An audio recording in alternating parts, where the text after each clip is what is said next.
एक तो हिमाचल प्रदेश में मुख्यमंत्री गाहे बगाहे जिक्र कर रहे हैं कि ये काम इसलिए नहीं हो पा रहे हैं, डिजास्टर एक्ट है, हिमाचल प्रदेश में लागू हुआ है, हमारी प्राथमिकता इस वक्त आपदा से प्रभावित लोगों को मदद करने की है। लेकिन ज़मीनी हकीकत है कि क्या सही मायने में आप लोगों की मदद करने के लिए काम कर रहे हैं? आप दो आप तो हिमाचल छोड़ करके प्रचार के लिए बिहार जा रहे हैं और हिमाचल प्रदेश में डिजास्टर एक्ट लगा हुआ है और डिजास्टर एक्ट के आड़ में आपने हिमाचल प्रदेश में पंचायत के चुनाव टाल दिए, नगर निगम के चुनाव टाल दिए, आपने नगर पंचायतों के नगर परिषद के चुनाव टाल दिए। चुनाव का सामना करने की आपकी हिम्मत नहीं है। हवाला आप दे रहे हैं कि डिजास्टर एक्ट लगा है। अगर डिजास्टर एक्ट लगा है तो सारा काम छोड़ करके मुख्यमंत्री को सिर्फ एक काम करना चाहिए, आपदा से प्रभावित लोगों की जो मदद जिस तरह से करने की जरूरत है उस तरह से करें। सड़कें टूटी हैं तो टूटी है, 4 महीने हो गए। पानी की स्कीमें टूटी हैं तो टूटी हैं। बिजली की सप्लाई कई जगह अभी तक भी वो रिस्टोर नहीं हो पाई है। लेकिन आप जिक्र तो किए जा रहे हैं, लेकिन उसके बावजूद आप खुद जाकर के चुनाव प्रचार में लगे हुए हैं। मैं तो हैरान इस बात को लेकर के, कुछ दिन पहले अभी हाल ही में बारिश के इस मौसम में जो हमारा मानसून का एकदम लास्ट फेज था एक तरह का, जिसमें बिलासपुर में घटना घटित हुई, पहाड़ टूटा, बस के ऊपर गिरा, 16 लोगों की मौत हो गई, लेकिन मुख्यमंत्री वहां पर नहीं आए, बिहार चले गए। बिहार में जाकर के वोट छोड़ गद्दी छोड़ के नारे लगा रहे थे। मैं समझता हूं कि ऐसी संवेदनहीनता प्रदेश के मुखिया के अंदर नहीं होनी चाहिए। मैं उनकी जगह होता, सारा काम छोड़ करके मैं कहता कि मेरे लोगों की जिंदगी चले गई है, 16 लोग मर गए हैं, एक एक घर में 4-4 चिताएं जली हैं और हम वहां पर खुद जाकर के आए हैं। हम शमशान घाट में जाकर के, जहां फ्यूनरल हो रहा था, अंतिम संस्कार हो रहा था, उन परिवारों को मिलकर के आए। लेकिन उस वक्त मैं मानता हूं कि मुख्यमंत्री को होना चाहिए था। वो प्राथमिकता क्यों नहीं हो पा रही है सरकार की, ये सबसे बड़ा एक प्रश्न है। और आज हिमाचल प्रदेश में इस आपदा के 4 महीने बीतने के बावजूद 5वां महीना शुरू हो गया। 30 जून को, 25 जून को और 30 जून को सबसे पहले नुकसान हिमाचल प्रदेश में हुए थे।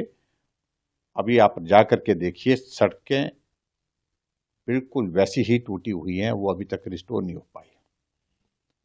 और बहुत सारी जगह हम देख रहे हैं कि आपदा प्रभावित लोगों ने अपने पैसे इकट्ठा होकर के करके, ये मैं पहली बार देख रहा हूं, रास्ते खोल रहे हैं, रास्ते बना रहे हैं, सड़कों के लिए मशीन लगा रहे हैं। सरकार के यहां स्थिति ये हो गई कि टेंडर लग रहे हैं। मैंने पीडब्ल्यू डिपार्टमेंट के अधिकारियों से बात की कि आप काम क्यों नहीं कर रहे हैं, कि टेंडर के लिए कोई नहीं आ रहा है। वो कह रहे हैं कि टेंडर के लिए भरने के लिए कोई नहीं आ रहा है। क्यों? क्योंकि लोगों को भरोसा नहीं है सरकार पर कि टेंडर अगर हमने ले लिया, काम हमने कर लिया, उसका हमको पेमेंट मिलेगा कि नहीं मिलेगा। इस पर बहुत सारी प्रश्न खड़े हुए पड़े हैं। टेंडर नहीं भर रहे लोग। तो ये बहुत विचित्र स्थिति है हिमाचल प्रदेश में। सरकार के टेंडर के लिए कॉन्ट्रैक्टर नहीं आ रहे। तो कुल मिलाकर के मैं ये कह सकता हूं कि बहुत बड़ा संकट आपदा प्रभावित लोगों के लिए पूरे प्रदेश भर में है। सर्दी का मौसम शुरू हो चुका है। जो लोग घरों में रहते थे, आज वो घरों में ना रह करके एक कमरे में, किराए के कमरे में ठहर रहे हैं। 10-10 लोग एक कमरे में ठहर रहे हैं, 8-8 लोग एक कमरे में ठहर रहे हैं, जिनका अपना घर हुआ करता था। उस पीड़ा को कोई समझने की कोशिश नहीं कर रहा है।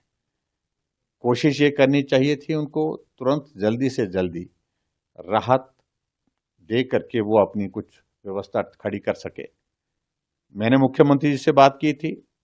हमने कहा था कि 1 महीने के 15 दिन के अंदर अंदर आप शेल्टर होम बना करके लोगों को दे सकते हैं, प्रीफैब स्ट्रक्चर के आते हैं, सरकार तुरंत जो है CSR के अंतर्गत कर सकती है। लेकिन कुछ नहीं किया गया, कुछ भी नहीं किया गया और आपदा प्रभावित लोगों को उनके हाल पर छोड़ दिया। मरते हैं मरे, जीते हैं जिए। ये स्थिति हिमाचल प्रदेश में कांग्रेस की वर्तमान सुक्खू जी की सरकार की है, जहां आपदा प्रभावित लोगों के ऊपर राजनीति तो बहुत हो रही है, बातें बहुत कही जा रही है, पैसा नहीं मिला, पैसा नहीं दिया। अरे पैसा नहीं मिला तो प्रदेश सरकार का कोई दायित्व तो नहीं है क्या? केंद्र का पैसा जो प्रधानमंत्री जी ने कहा है वो आएगा, निश्चित रूप से आएगा, लेकिन तब तक के लिए आपकी जिम्मा है, प्रदेश सरकार का जिम्मा है। हमारे समय में भी आपदा आती थी तो हम केंद्र के पैसे का इंतजार नहीं करता था।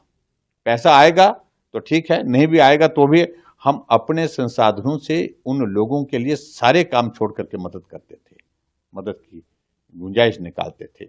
लेकिन प्रदेश सरकार की सोच ही मदद करने की नहीं है। मैं समझता हूँ ये बहुत ही पीड़ा का विषय है।